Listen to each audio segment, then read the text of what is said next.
পাকিস্তানকে মোক্ষম জবাব দিতে হবে বললেন কংগ্রেস নেতা অধীর রঞ্জন চৌধুরী।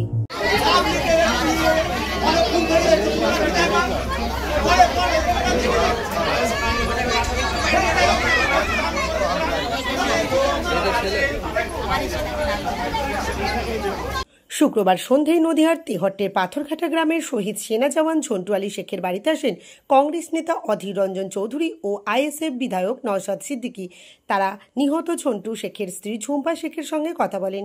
সাংবাদিকদের মুখোমুখি হয়ে কংগ্রেস নেতা অধীর রঞ্জন চৌধুরী বলেন, আমরা চাইছি বদলা, প্রতিশোধ। দেশের জনতা ক্ষোভে ফুঁসছেন, তারা চাইছেন পাকিস্তানকে মোক্ষম জবাব দেওয়া হোক। আমরা তো চাইছি বদলা, প্রতিশোধ। শুধু 26 জনের নয়, পাকিস্তান এবং পাকিস্তানের জঙ্গিরা এইভাবেই ভারতবর্ষকে রক্তাক্ত করছে বছরের পর বছর, দশকের পর দশক।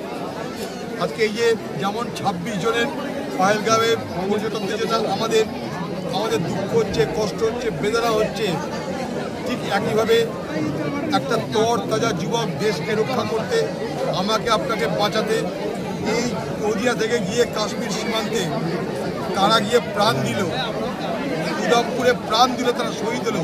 সে প্যারা কমান্ডো ছিল, কোনো ছোট কোনো ব্যাপার ছিল।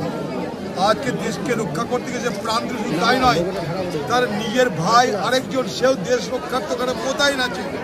আমরা এই ভারতবর্ষে বসবাস করি, তাই এই ভারতবর্ষকে রক্ষা করার জন্য ভারত সরকার যত রকমের ব্যবস্থা গ্রহণ করার করুক, কিন্তু করতে হবে কিছু করুক, যত রকম ব্যবস্থা করতে করুক, ভারতবর্ষের সব মানুষ সমর্থন করবে। दादा ये जो हमला हुआ है उसके बाद स्वास्थ्य मंत्री जी ने बैठक में क्या हुआ था, ये क्या करना चाहिए अब तक?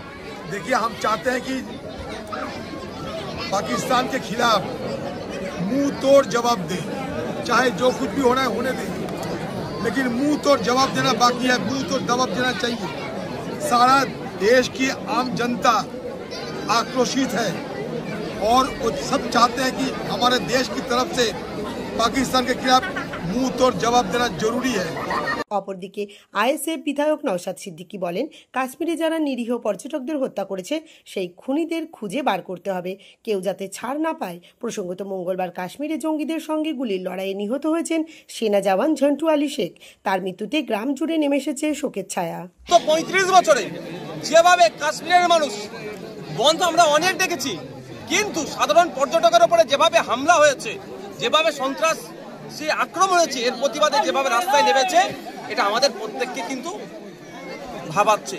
কিন্তু দুর্ভাগ্যের বিষয়, এই হামলাকে কেন্দ্র করে ধর্মীয় বিভাজনে ব্যস্ত কেন্দ্রের বিজেপি সরকার যেমন এবং বিভিন্ন জায়গায় বিজেপিরা, কিন্তু সাধারণ মানুষকে এই প্রশ্ন তোলার মাইন্ডকে ডাইভার্ট করে দিচ্ছে যে ওখানে বিভিন্ন লেয়ারের সিকিউরিটি থাকে, তারপরেও কিভাবে দীর্ঘক্ষণ ধরে ওখানে সন্ত্রাসী কার্যকলাপ চালালো ওই সমাজ বিরোধীগুলো, মানবতার বিরোধী খুনিগুলো। ওই খুনিগুলোকে খুঁজে বার করতে হবে। সে পাকিস্তানে যে লুকোক আর আফগানিস্তান আর আমেরিকায় একটা খুনি না ছাড় পায়। যে খুনির মধ্যে 25-এর ওপরে আমার ভাইকে খুন করেছে, আমার এক ভাই ঝন্টু ভাইকেও যারা খুন করেছে, একটাও না ছাড় পাই। খুঁজে বার করে 56 ইঞ্চি অনেক গল্প শুনিয়েছি, এবার সময় এসেছে সত্যিকার 56 ইঞ্চি না 16 ইঞ্চি তার প্রমাণের খুঁজে বার করতে হবে, একটাও না ছাড় পায়। কিভাবে আসলো, কাদের সহজ